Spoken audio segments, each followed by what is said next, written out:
Pada awal tahun 1967, masyarakat Amerika Serikat dibuat geger oleh laporan NBC TV yang menayangkan hasil liputan mereka di Indonesia. Diberitakan kurang lebih 300.000 orang yang diduga sebagai pengikut Partai Komunis Indonesia, PKI, telah terbunuh akibat aksi balas dendam kelompok anti-komunis. Menyusul terjadinya pembantaian terhadap 6 jenderal di Jakarta pada 1 Oktober 1965. Di tempat yang berjuluk Pulau Dewata tersebut, sepanjang 1966, puluhan ribu manusia telah kehilangan nyawanya.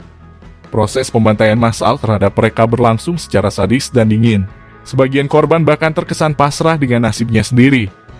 2 bulan setelah berhasil memukul PKI di Jawa, Angkatan Darat mengirimkan pasukan para komandonya ke Bali.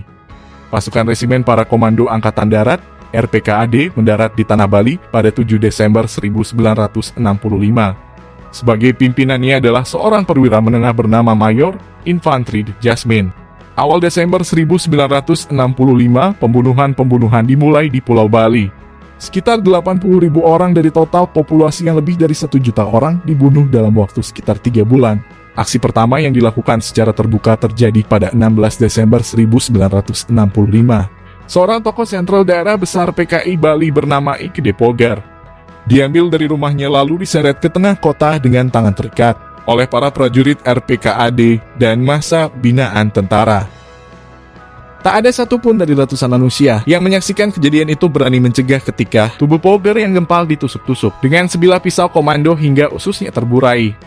Setelah puas menyiksa, seorang prajurit kemudian menembak kepala lelaki malang itu hingga tewas seketika. Saya menyaksikan bagaimana massa di Bali membunuh Poger, ungkap Ben Boy dalam memoir seorang dokter, prajurit, Pamong Praja.